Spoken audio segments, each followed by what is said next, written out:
Welcome, you guys. We are so excited. I can't even tell you. We are obsessed with all of you. I don't know if you know this, but we are. And we see you, and we're in the Peanut app too every day, and we see you on Instagram, and we just love you guys. And so we're here to do a full tantrum webinar for the next hour. You guys have our full attention. Let's just talk about tantrums. So oh gosh, they are hard. I personally was not prepared at all. Like, I read every baby book, I read every study, I did every single thing, baby sleep, everything. And I just don't think that anybody really told you how difficult just tantrums in general, I mean, that has to be one of the hardest parts, can be. There's just no way of knowing. And I think now as parents, we tell other parents, but there's just no way of describing it until you're in it. It's super triggering. They're super loud. And I want you to know that if you find it hard, or if you even just find it incredibly overwhelming, that's literally a biological response of your body with those loud triggers. So I want you to know it's okay to say tantrums are hard. It's okay to say we don't like tantrums. And yes, there are ways that we can make them less intense. We can make them happen less often. And it's all about how we respond to the tantrum is going to dictate how it's going to go. So before we get into tantrums, though, we want to just intro ourselves really quickly, just in case you guys don't know us. So I am Kristen, and I'm a mom of 2 toddlers. And the reason that we started Big Little Feelings is that like I said, I found it to be really challenging, and I just couldn't find anything out there. And I found all of these books that were like attachment theory, love your child, see your child. And I was doing all of those things, but I couldn't find anywhere that could just be like, what do you say when they pee their pants? What do you do in the moment of a tantrum? There was no like real advice. So I was always texting my friend Dina, one of my best friends from growing up. I was constantly texting her because she's a child therapist, and I'll let her intro herself. Okay, so I'm a marriage and family therapist, but I specialize specifically in parenting and parent coaching and little kids. So toddlers in this case. And I too was finding it really hard because I had parents coming in and they were like, I read all the books and I don't know what to say and do in the moment. So Kristen and I wanted to really solve that and bring like the best tips and strategies out of the therapy room and into your home so that you can really calm the chaos and feel like the confident parent that you want to be. Get back to enjoying your kids, and at the same time, know that you're building a foundation to raise really resilient and emotionally just capable kids over time. So that's really how we got here. Yeah. And so I think before we really get into tantrums and what to do and how to handle them, I just really want you guys to know that everything that we are going to teach you here and everything that we teach on Instagram and everything in our course, it is all based on decades of research. Dina, if I can say it in layman's terms, she's a neuro nerd. I mean, truly, she is like, she has mentored under one of the biggest names in the neuro industry. Like, she's just, all of it is based on neuroscience and research. But that said, everything that we do on the other side is realistic for you to do.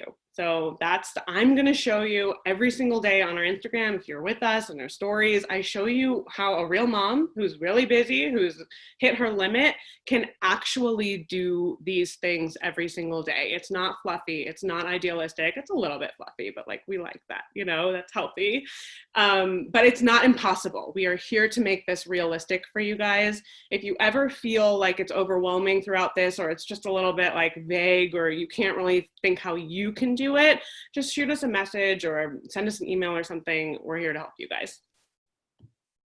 Yeah, exactly. So let's just dive into tantrums. So, I mean, why do toddlers tantrum? And I'm going to say, as child therapists, tantrums, while they're icky for us, they're healthy. They are a sign of great development. It's your child hitting a milestone where they're starting to gain this independence. They're exploring the world and how things work and how relationships work, how people respond to them. So that's actually a really important thing. And there's one other thing though, is at this stage, in the toddler stage, their brains are just exploding in terms of development. I mean, all the different areas of their brain that do different things, right? That take in all the information and make sense of it. It's like it's lighting up all at once because the world is so new to them. So while we could, like, for example, look at an apple, know what it is, it's not a big deal to us. To them, it's like, oh, this new thing, and they're looking at the colors and they're tasting it and chewing it. And anyways, what this all means too, though, is that the really crucial parts of their brain that have to do with language development and emotional regulation, which just means the way that you handle big, intense, overwhelming feelings and needs, that just hasn't developed yet in the way that ours has. So this is why you see them getting upset over things that to us maybe feel ridiculous, and why you see them using their bodies to express their emotions and their needs, because that language hasn't come in, but also that ability to make sense of, oh, I'm feeling frustrated. And, you know, when I feel frustrated, I could share how I feel. That just hasn't evolved yet. It will. And I think that that was probably, for me at least, the most challenging piece. And I think for parents, that is where it's like, their language finally does come in, right? So it's like, it's almost like this as a parent, you're like, you can tell me, use your words, you know what to say, right? And yet we know that their brains, like Dina is saying, they can't actually do it yet. And that's, I think, the difference that nobody really tells you about, where it's like, they physically can say it. And so it's so frustrating for us, but they can't make that connection. And so rather than being like, I'm telling you, like Dina was saying, where it's like, for probably 3 months, if I said the word cat instead of kitty, I mean, on the floor, in a puddle, just game over. It's like, no, no, no, not cat, kitty, not cat, kitty. That's actually healthy. That's what Dina has found out. It's actually healthy because toddler brains, they have identified it, and that's what they know now. And they have to keep exploring that and learning that every single day. So when something is unknown, it's like for us adults, flight or fight. Like, it's unknown, it's scary. It's like, no, no, no, no, no, just total breakdown. So while it doesn't make sense to us, they just can't put that language and the sense together. Not only that, but I want everyone to keep in mind, releasing emotions and releasing your feelings in a safe way is really, really healthy. Now, a lot of us didn't have that growing up. We didn't have a safe environment where we could honestly let our feelings and our needs out. And what happens though with our kids, if we try to have them shove it in, make them stop crying, well, they either learn to kind of disconnect from emotions because they get in trouble for it, or they upset people from it and they shut down. And later in life, that leads to depression, right? Is when we've kind of like stopped feeling our feelings and our needs. Or they tend to kind of bottle it up until they explode. And they might explode later at a totally unrelated moment. So just keep in mind, releasing emotions is healthy, and we're going to give you a structure here so that you can both contain a tantrum, but also support their emotions. Yeah, so let's get to that part, right? Where it's like, what do we actually do in a tantrum, right?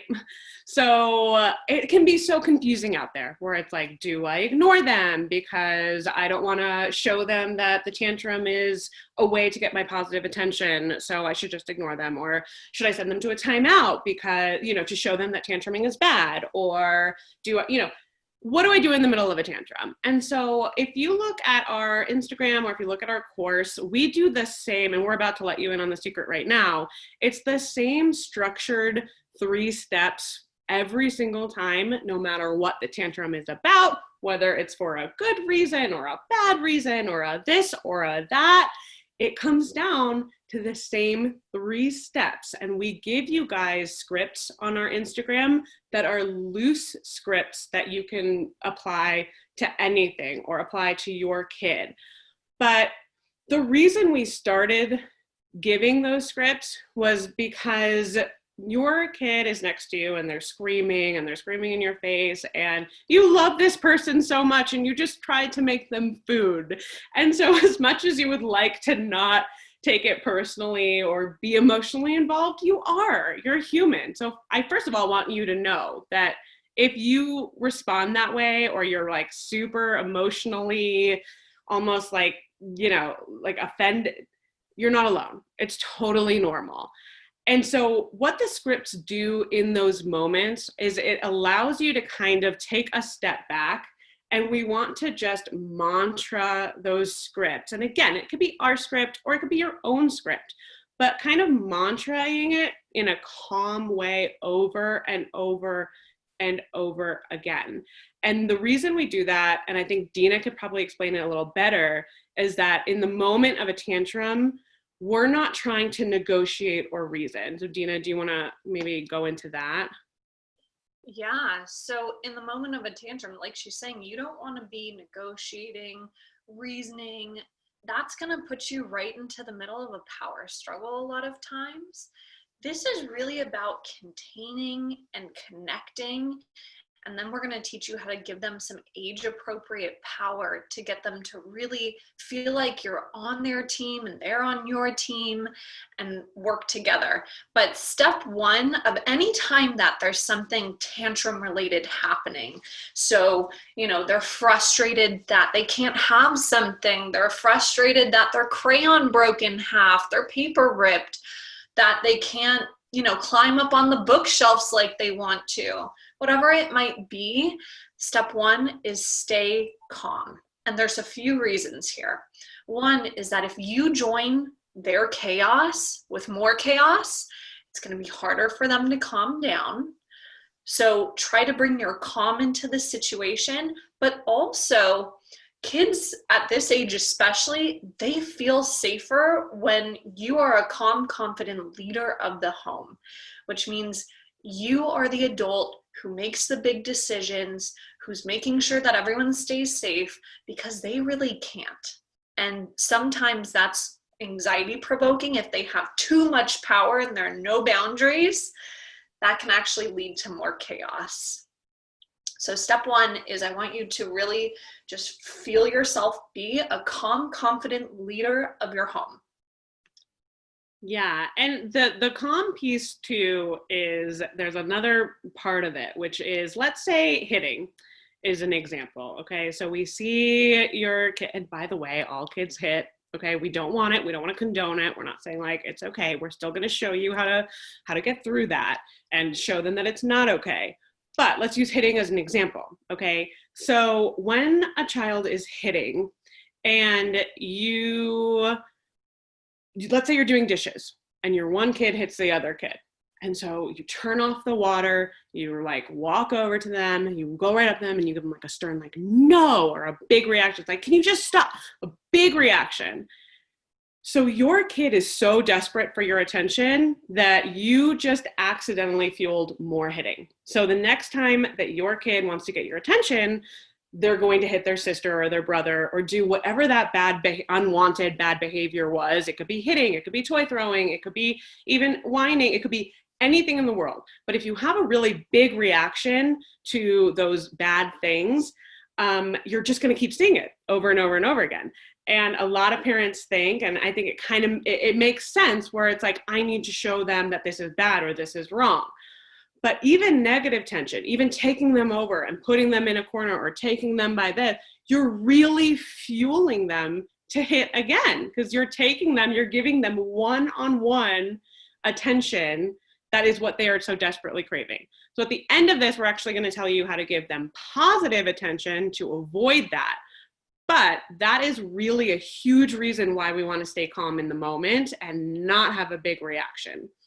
And so the way that we start with any tantrum, we're going to use screen time today for as an example, because you guys probably every single time you turn off the iPad or the TV, it's probably a struggle, but you can apply this to literally every single thing. There are 3 steps to all of our scripts for the tantrums. So the first step is to okay the feeling. And so for an iPad, what that sounds like is you're feeling so sad that iPad is all done. It's so hard to feel sad or something like that. You can honestly just wing it or use one of our real scripts. So we're all done with iPad. You're feeling sad. It's okay to feel sad. And the reason why we okay the feeling, we always start there, is that in and of itself can sometimes, we're not going to say always, but sometimes that could honestly stop the tantrum right away, right in its tracks. Not every time, but sometimes. And here's the reason why. So let's say you had a horrible day at work. It was just like super awful and, whatever. It was just a tough day. You come home, you vent to your spouse about it, and he or she is just like, what? It's not a big deal. Like, what are you talking about? Calm down. Like, for me at least, I would just explode. I would get angrier. I would cry even more. I wouldn't feel any trust with them. It would just explode the moment. And all I wanted to hear them say was, yeah, that sounds really tough. You're feeling really upset right now. So just seeing them and okaying the feeling, that's always the first step. Exactly. And then step 2 is the boundary. So with an iPad situation, that might sound like, iPad time is over now and we're going outside to play. And we're going to stay super clear and consistent with that.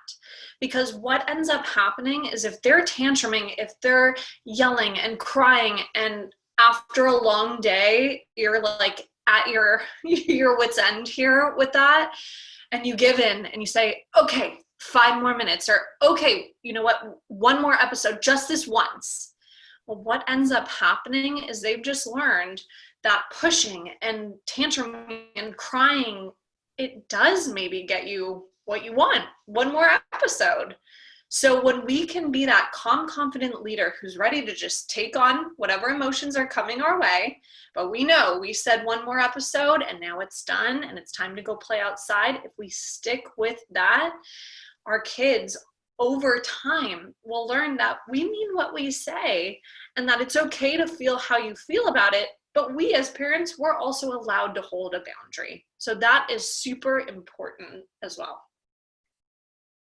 So then step 3, we always recommend shifting to the yes. And I think that sometimes parents think this is like the magical answer, and that every single time if you shift to the yes and you offer something fun, the tantrum will stop in its tracks. And that's not really what it is. Sometimes after we've held the boundary and then we can say, like in the iPad situation, it's okay to feel sad. You're feeling sad. iPad is all done. Do you want to go play bubbles or do you want to do sandbox outside? A lot of times that can shift their brains into, okay, I'm about to go choose right now. I'm going to choose bubbles. I'm going to choose sandbox, because you're giving them a no, right? You're giving them that boundary. And so oftentimes, not all the time, but oftentimes shifting to the yes can make them feel a little bit powerful in that moment of telling them the no. And you always want to choose 2 things that you have already pre-approved. You do not want to do, okay, well, what do you want to do now? They're going to say iPad, right? So the shifting to the yes is usually something that's 2 choices that you've already vetted, and try to make it, okay, what do you want?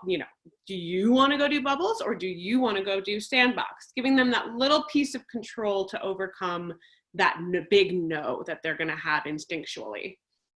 Exactly. And so when it comes to tantrums, I just want to, like as a therapist here, just cover a few things that maybe we want to stay away from. Spanking, which is shown with research that this can have some pretty developmentally negative outcomes, and also making our kids feel scared really inhibits learning. But also it actually kind of backfires, spanking, and it creates more aggressive and unwanted behaviors over time. So I'm going to throw that out there, because we're replacing these things with just more useful strategies, really. And Kristen kind of covered timeouts, but one thing to mention about timeouts, which, you know, I was raised with timeouts. I remember being sent to timeout and fuming in my room just about how angry I was at my parents for putting me in there and kind of like plotting my little revenge in my, you know, 5-year-old way. But anyways, research shows too that exactly like that, kids feel isolated and abandoned. And what we're showing them when we put them in timeout is that your big feelings, your anger, your sadness, your fear, whatever was under that, it's not welcome in our family. And so then they don't learn how to deal with it. And it also kind of interrupts the trust that we're building in our relationship. Again, we want to be able to show them that all your feelings are welcome.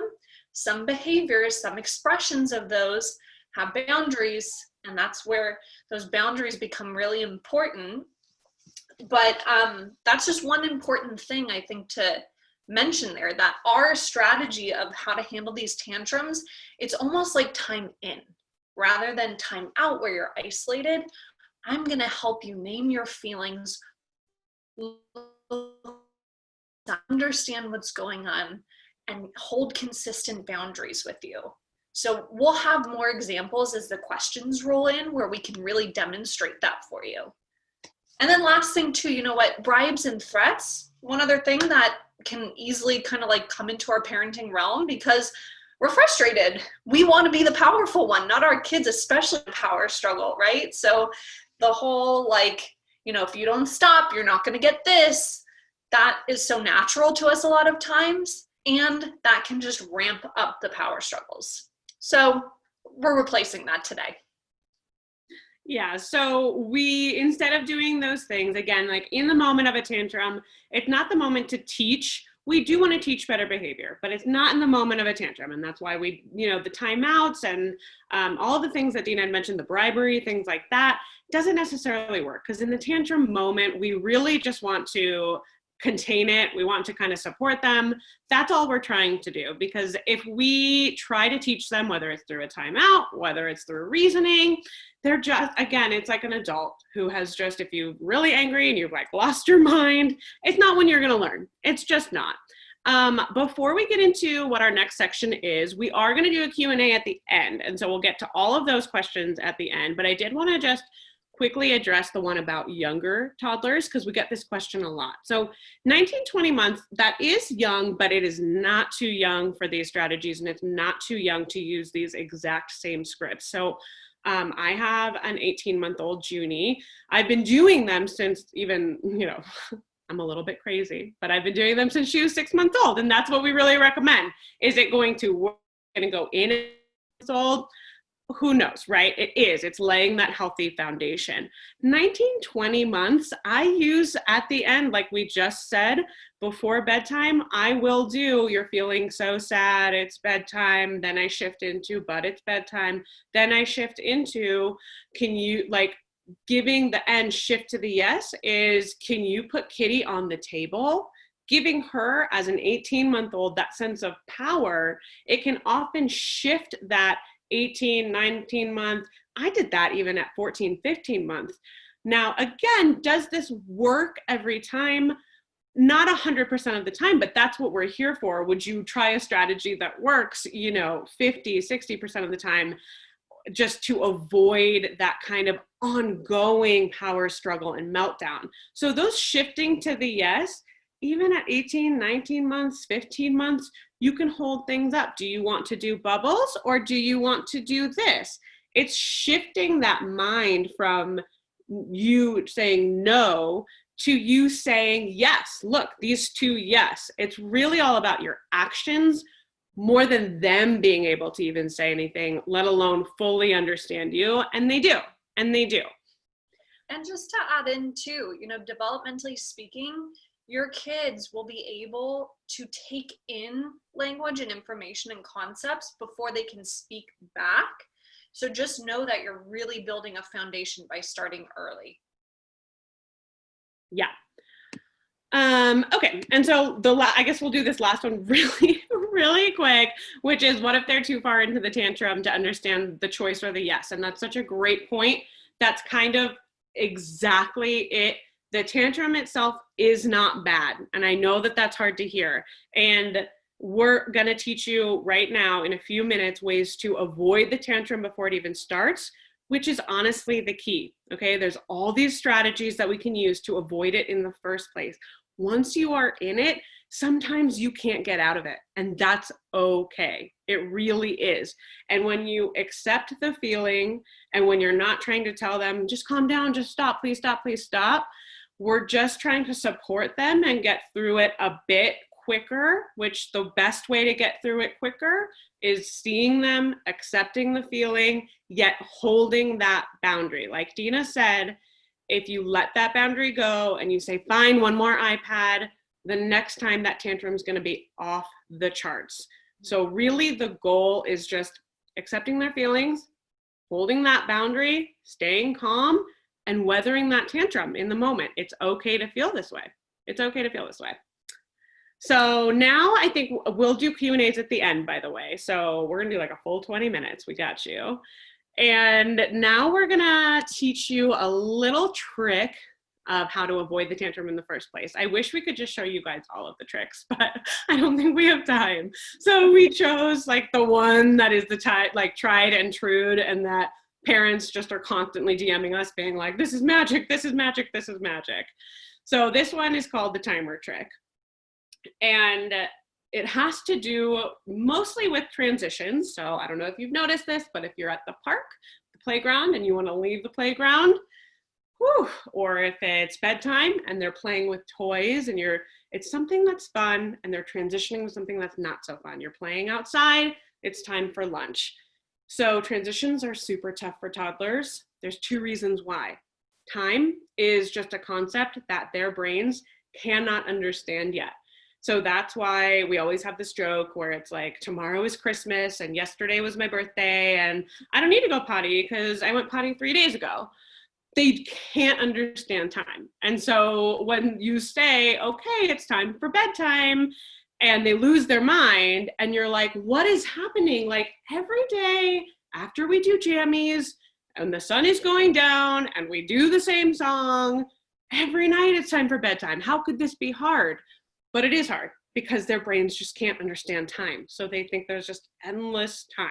So the timer trick kind of puts this little piece of time into something physical that they can understand. And the other side, like we've talked about, is the best way to avoid a tantrum is to give toddlers age-appropriate power.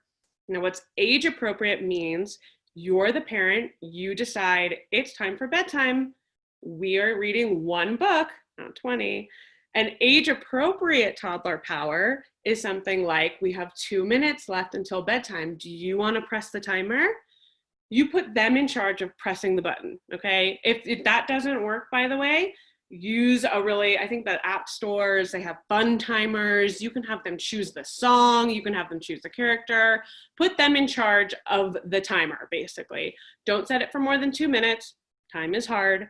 And when that timer goes off, I'm telling you, parents are shocked because they can see the toddler is like, Mom, did you hear the timer?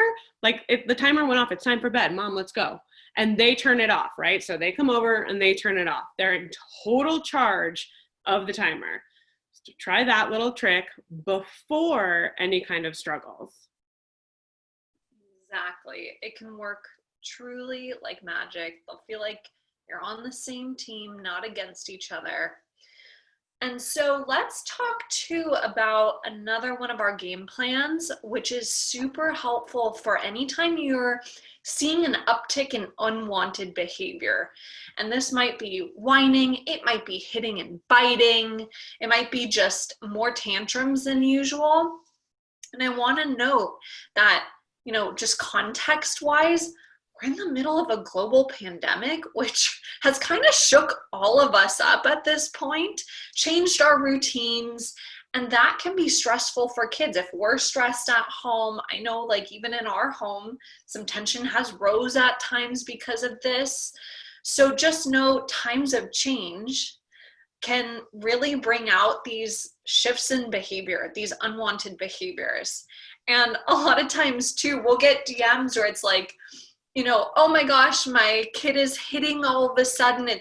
He didn't used to be this way. It's out of control. And when we start to dig in, we hear, oh, and we just had a new baby. So that's another one that can really kind of like rock a toddler's world and really just shift everything for them, where they're people who they used to have all their love and attention from, all of a sudden are tending to this other little being, and it brings up so much for them. I mean, rightfully so, I get it. And so, just that context, anytime there's a big change, we're in the middle of this weird, unprecedented time. So when you see an undesired behavior, this is them asking for your attention a lot of times. And like Kristen was saying, the whole example of if you're at the sink and they hit, it is their dream for you to stop what you're doing, turn that water off, and come give your full attention to them. Now, the 10-minute miracle is all about filling that attention tank in a really positive way so that they're not relying on these unwanted behaviors. They're not stalling at bedtime, doing hundreds of cartwheels, a halftime show, and having to get 20 drinks of water before bed because they want your connection and attention. The 10-minute miracle is about carving out just 10 minutes of your day. I want you to give this a really special name. Like in Kristen's case, it's Mama Lulu time. So it feels special to them. It feels different than the rest of your day, because I know you're probably thinking like, I've been with my toddler all day. We had lunch and we went to the park, and this is a little different. You're actually going to give your toddler the age-appropriate control in this case to choose that day's activity. And you're going to do 10 minutes, no phones, no siblings. And that's really important for any kids that do have siblings. So they get your full one-on-one attention where there's not teaching, no correcting. They get to just soak in your love in this really proactive way so that throughout the day, they're not relying on unwanted behaviors to try and grab that from you. So this in itself can be a huge, huge game changer. And the thing is, I want you to keep it consistent. So it's something that they can count on every day. That way, if they're upset when the 10 minutes that day is done because it's so fun, they love it, you get to accept and okay those feelings with them. It is hard. You're sad. You loved our time together. Hold the boundary. We'll have more tomorrow, and I can't wait. Shift to the yes. What do you think you would want to do? Should we paint together tomorrow? What sounds fun? So this is how you can proactively decrease those undesired behaviors. And it can be such a game changer. Yeah, it doesn't seem like much. And again, I mean, I can tell you from personal experience that now I've seen it work so well in my own home that it's instinctual, where I'm like, my kid Lou, and I mean, Junie doesn't whine yet because she's not at that age, but Lulu is not really a whiner in general, but lots of kids are. Nothing wrong with that. She has, her own things, but she's not really a whiner. So anytime that whining goes up, I'm like, oh, boop, like boom, we need 10-minute miracle. Or it can be anything. I mean, you just see them hitting all of a sudden, or there's just endless meltdowns, and you're just like, what is going on? Like, what is happening? Potty accidents. It's just anything that you're suddenly just like, And honestly, if you want to mitigate future problems, so you're about to go back to daycare, you're about to have a new baby, you're about to do a big change, for me, that's why we call it a miracle. It really is miraculous. And by the way, it doesn't have to only be for kids. Like, we've seen it, honestly. We talk about it all the time, where it actually works for spouses too. Especially in a pandemic, but in general, it's just like shuffle, shuffle, shuffle, survive, survive, survive. And I'm doing it too. I'm not like every day getting down on the floor with our Montessori toys all day. No, like, I'm a human being. We're shuffling all day long, and it's really different. And it's even really special for me, which is kind of cool, to take away the phone, to not have Junie, to not have anybody, and it's just me and her, or today I did it with Junie and it was just me and Junie, it was like really special and miraculous even for me. It like filled my take back up. So I know it's only 10 minutes, but really try it. It's a game changer. And the question, does it have to be at the same time every day? It doesn't, because toddlers don't understand time. But it is important that you do it every single day. So it doesn't matter what time. If you want to do it at the same time every day, that's probably a bonus, because toddlers love consistency and structure. So as a bonus, if you can, sure, but I personally don't. And then the second question, which is what I was going to say actually, is do you use a timer for it? Yes, and yes, and yes. I do every single time, and we highly recommend using a timer for it, because again, time is such a foreign concept and they want to play with you forever. How great is that? The timer makes it, again, have them press the button. They're in charge. When it's over, it's concrete. They're in charge of turning it off. And like Dina said, if there are some emotions at first, you just work through them. It's okay. And shifting to the yes that you'll do it tomorrow. But we have really found that the timer and just knowing it's happening every day kind of mitigates any meltdowns at the end. They just feel confident knowing, okay, I'm looking forward to this again tomorrow. And yeah, go ahead. Well, someone asked too, do you recommend doing the special 10 minutes with each parent? Yes, so that each parent can really bond in that way and have that connection. So if that's possible, yeah. I think, and we're gonna maybe get to questions in a few minutes. We'll open up the Q&A, but the last really quick subject we wanted to touch on, and it's just, the mom guilt, the mom guilt and the self-care.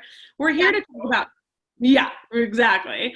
We're here to talk about tantrums, but I mean, mom to mom, that probably, for me at least, it's the hardest part of all of it. And I know that when I start to feel the mom guilt and I've had not a horrible day, but even just a bad day or a tough day, or I just got through the day, or I just wasn't that present, or I just wasn't perfect, or maybe I even lost it. I lost it on my kids. It can carry then into the next day, and it can really affect your toddler's behavior. And I want you to know that this happens to all of us. So we should not feel that guilt or that shame, because it just keeps going into the next day or the next day or the next day. So whatever you can do to take time for you, and I know in a pandemic, and I have 2 kids, so my time is like 5 or 10 minutes. I mean, that can be a big part to decreasing toddler tantrums of what we're here for.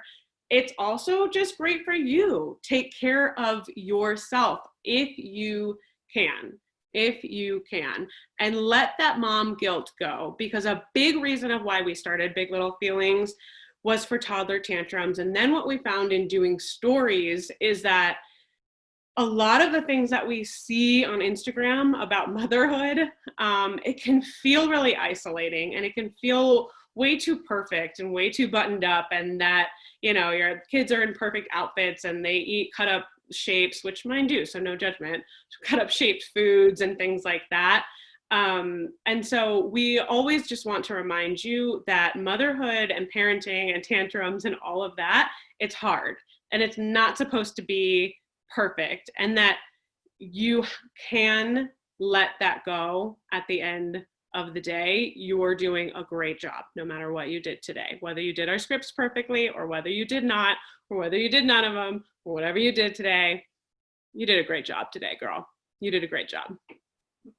That's exactly right. I think that's super important, because we're all working towards progress in the end, not perfection. And I think that needs to become our mantra as we go through these days. But also, for anyone who is struggling with the guilt that comes with the parenting, like Kristen's saying, just to know that the guilt means you care. If you didn't care, if you didn't love your kids, you wouldn't feel guilt. And so the only part that I want you to walk away with after that long day is, I think I want to try differently next time. And to recognize that whatever happened, whenever you hit your limit, that comes from a really old place, like a really deep place, probably in your childhood, probably from where you weren't seen with your emotions weren't okayed, it wasn't safe for you. That's what pushes us to our limits later as parents.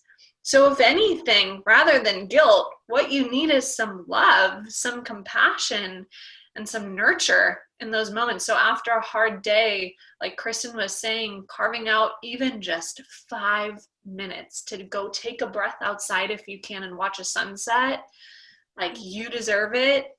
And yeah, that's just part of it. Progress, not perfection, is a major takeaway. We're doing great, guys. We're doing great. Okay, I think we'll do, right? Let's do some Q&As. Let's do some questions. Yeah. Let's do it. Yeah. And so we have some that came in and some that were on the app too. So we can kind of like pick and choose from everything. Well, I think there's some on the side that have to do with grandparents. I can speak to that personally.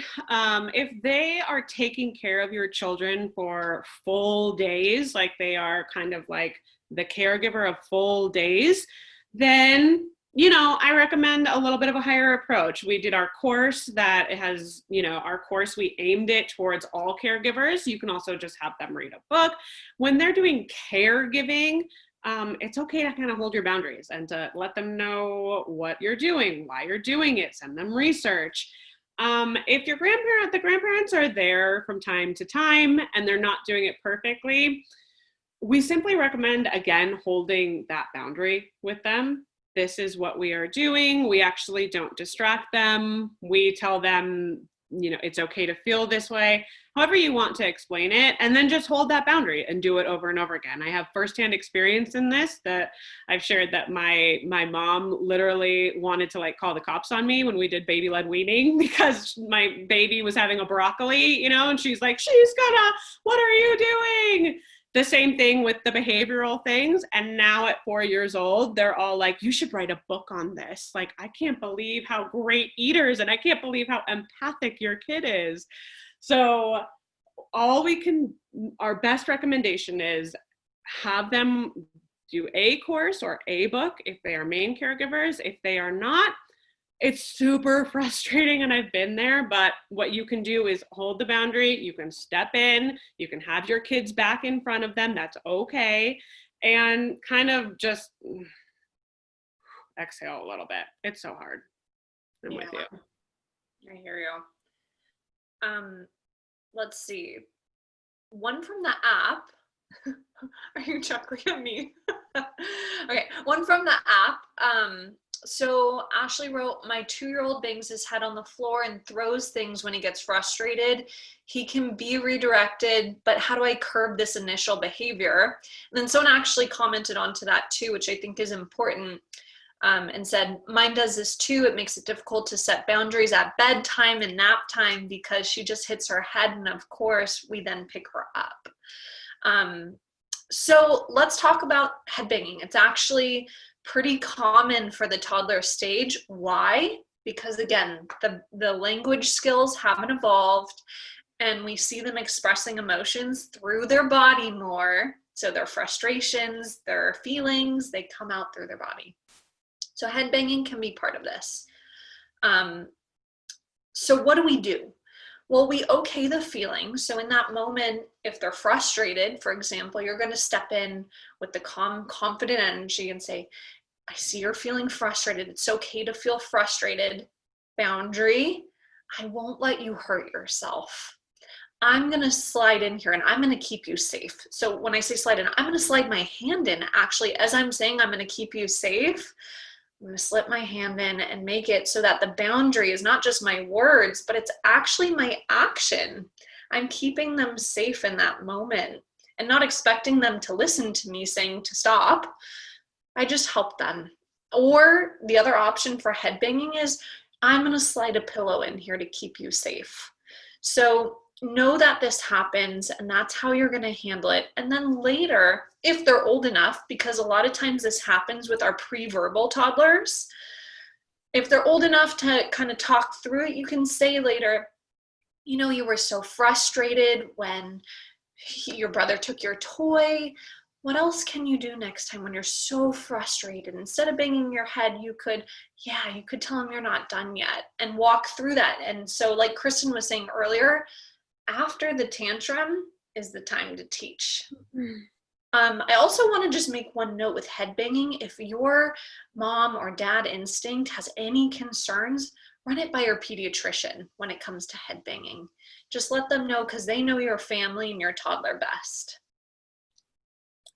Okay, so there was one in the Q&As here that are in here. And so it's, they struggle in certain situations. What do you do when you just need something to get done, like getting dressed, washing hands, whatever it may be? Okay, so this is where, again, so our prevent the tantrums, we just told you about the timer one, but we have 9 others that are in our course, and we share everything on our Instagram page too.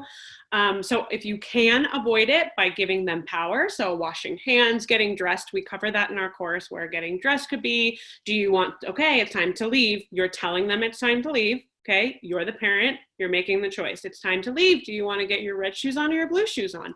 When that doesn't work, we don't sit and negotiate. We don't sit and try to keep doing it. We don't do whatever. You swiftly, calmly hold that boundary. You're going to have to get your kid dressed. Okay. It might look like a cat trying to give your cat a bath. I don't know. What metaphor am I going for here? Where it's just like mayhem and a fish flopping out of water? I don't know. But the answer here is you try to give positive power. When that doesn't work, you're the parent. So you're staying calm. You confidently swoop in right away and you hold that boundary. This is especially true when it comes to safety. It comes to something that we have to do, that's brushing teeth, doing medicine. Again, our course has all of those tricks and strategies in there of how to avoid it in the first place. If that doesn't work right away, the answer is boundaries. And the more you hold those boundaries in a really quick way, the less it will happen the next time. So somebody said something about car seats, which is the exact same thing. Okay, so with car seats, we can do the same thing. We talk about prep. So you prep them, use dolls, have the doll put their car seat, in their arms, do things like that. Put them in charge, like we just talked about, where it's like, it's time to leave. Do you want to put your arm in, or do you want me to put your arm in? When that doesn't happen, quick, swift, we hold the boundary.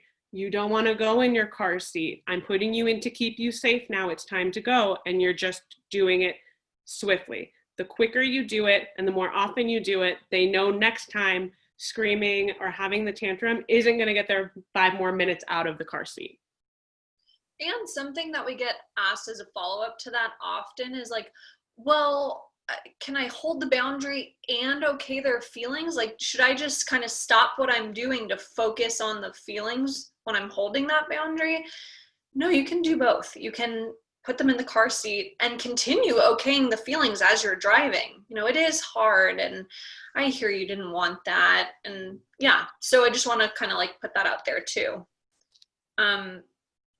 Someone asked if the timer trick would work for a 22-month-old. Yeah. Yep. Yeah, definitely. Give that a go. And then one more clarification question from what we were talking about. In step 1 of stay calm and be the confident leader, and then okaying the feelings. Maybe we said step 1 twice, maybe is what I'm thinking. Are they 2 different techniques? No, so think of being the calm, confident leader, and that vibe and that energy that you're going to bring into it. You want to have that in all the steps, when you're okaying the feeling, when you're holding the boundary, shifting to the yes. It's ideal, and it's something to work on. Think of it as like stretching your bandwidth for that. Yeah. Kristen, if anything pops out, otherwise I have one we could talk about. Good.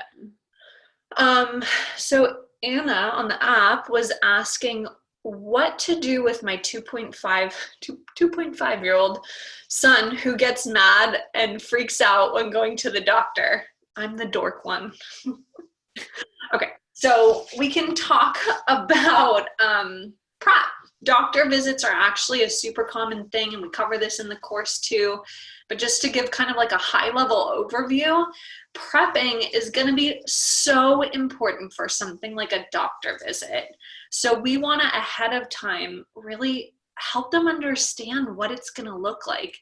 Because like we said, toddlers feel safest and safe equals calm. When they know what's coming, when they know what they can expect, rather than surprises. And so for that, you can use animals to show them. If they're pre-verbal, you can show them what's going to happen as you narrate the steps of, okay, tomorrow we're going to get in the car, we're going to drive to the doctor's office, and when we're at the doctor's, here's what's going to happen. I know, Kristen, you just went through this with Junie recently. Do you want to share some of like what helped with Junie? Yeah, so this we actually have on our Instagram in a highlight. It's called Doctor. It's literally called Doctor. So head over there and you can actually see it happen in real time. A lot of parents, and I was the same way before I kind of did the research and knew to do this, a lot of parents are afraid of telling them something bad is going to happen because then they're going to melt down beforehand and it's like, I don't want to deal with this right now, and it's just going to scare them. But actually letting them know what's going to happen ahead of time can mitigate that meltdown later. So we do this for shots, we do it for everything, and we're really upfront, and it really works so well where it's like, this is a shot. First they'll do ouchie, ouchie, ouchie. And you wouldn't, I mean, some parents might think you shouldn't necessarily, skip, but that's what's going to happen. And so you can see on our Instagram page under our highlight, you'll see me with Junie. She recently had an MRI. She's really little. She's really young. I wasn't even sure that it was going to work because she's so little and so young, but visually doing it, we did a mask with her bunny and the mask on her for her to get her anesthesia. I mean, the doctors, I'm not kidding, in the office, they were like, this isn't going to work. And like, they were like, you can try something like that, which by the way, it was just like, ooh. I'm not kidding. They were all like, wow, we've never seen this happen before. We've never seen them just lay there before. So you can head over and see it. Prep is key for anything that's going to be scary or new. It's your go-to. Yeah, prep is so key for moving houses, for going back to daycare, for new baby coming. I mean, prep can really be pivotal there. And again, we break down prep in our course into 4 simple steps that you can just implement at home. But yeah, super recommend prepping for changes and transitions coming up. Yeah, and by the way, that comment of Daniel Tiger all the way. Yes, when we do something new. That's exactly right.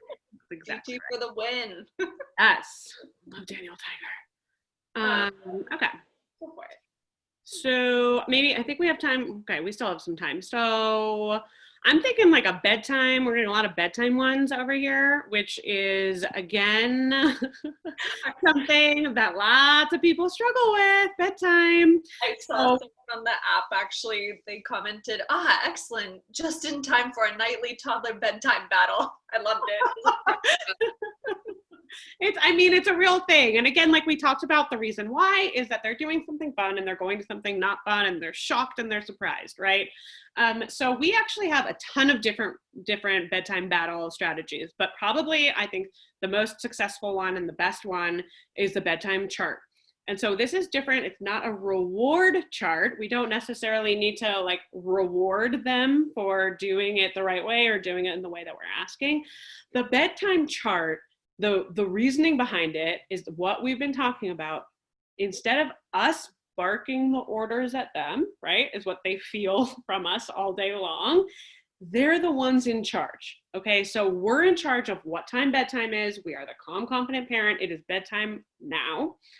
And then your toddler can make the bedtime chart. It doesn't need to be fancy. It doesn't need to be Pinterest. We do it literally on a piece of cardboard, no joke. So they make it, you draw it out so that the pictures, right? So it's toothbrush, books, do 4 steps, nothing more than that, and make it visible so that they can see it. Don't write the words down.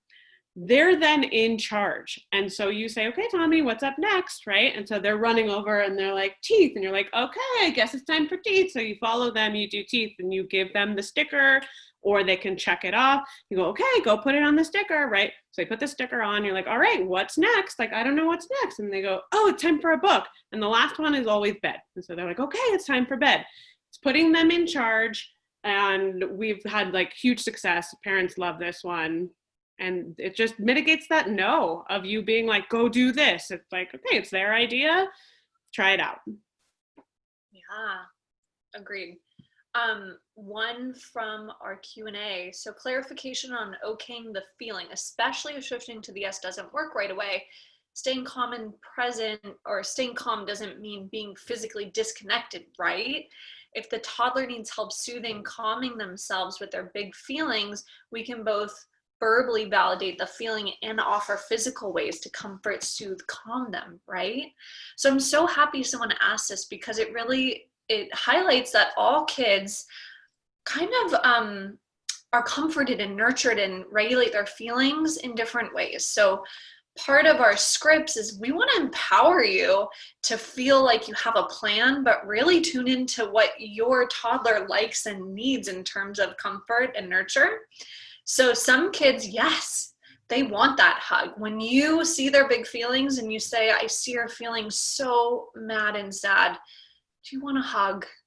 And they just melt into your arms and release and cry. Yes. So some kids love that. Some kids are going to say things like, no, don't talk to me right now.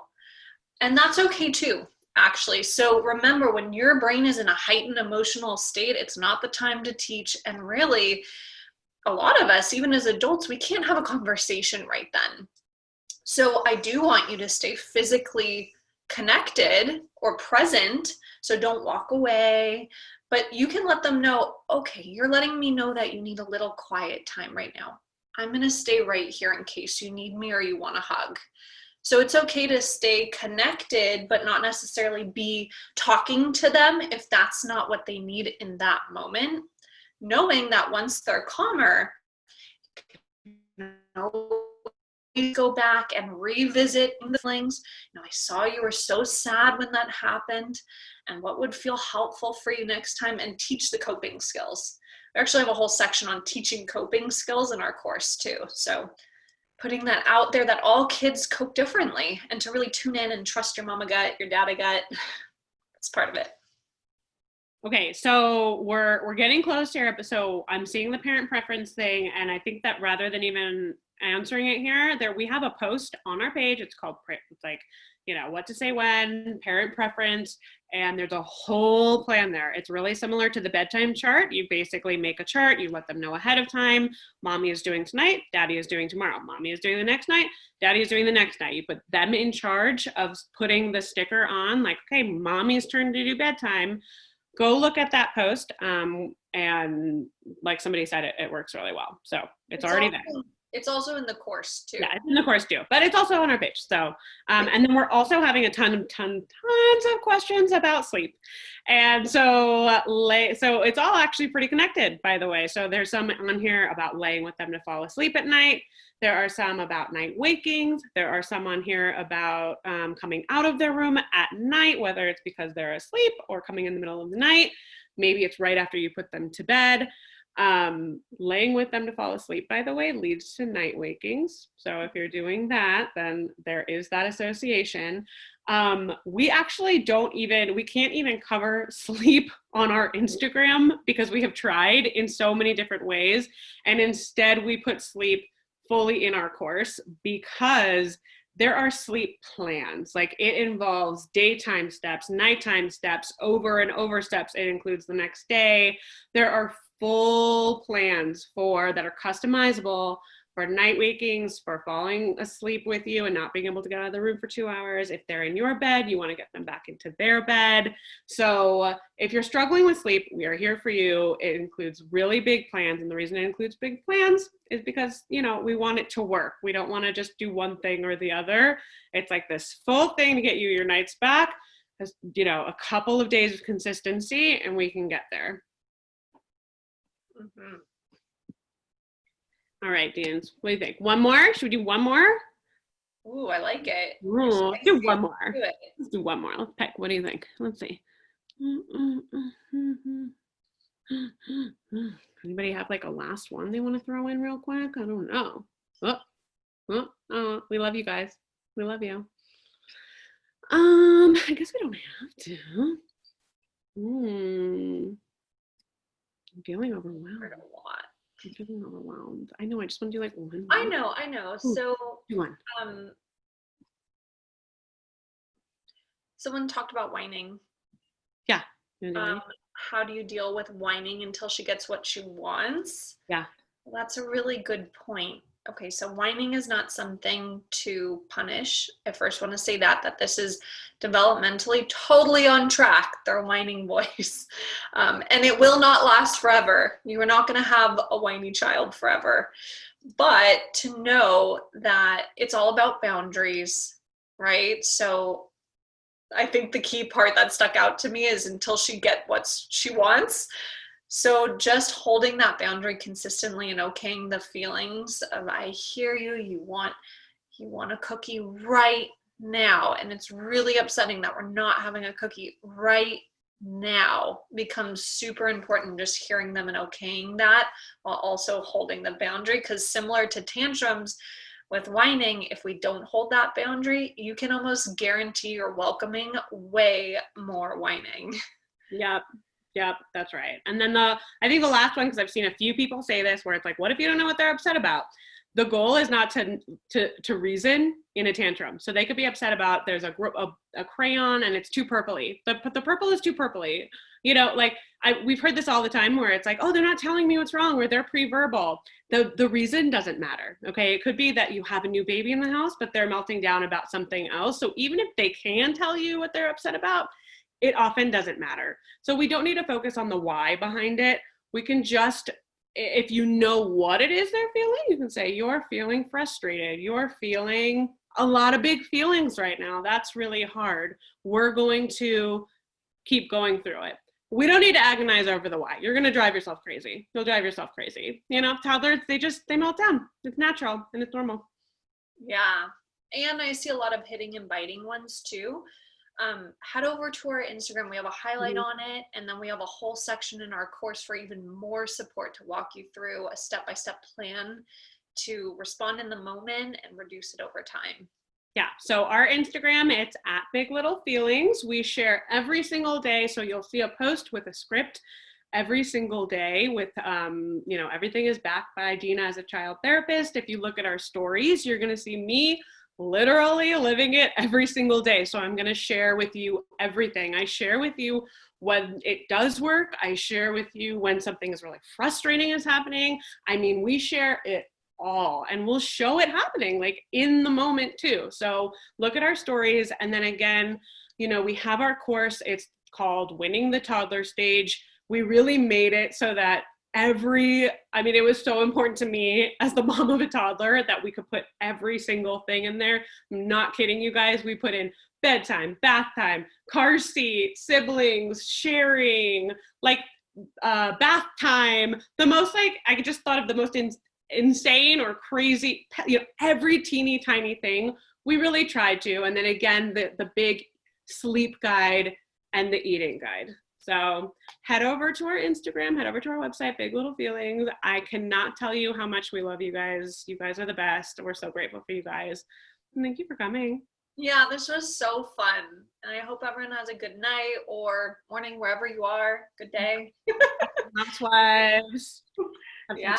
We love you guys. Love you. Hope you have a good day.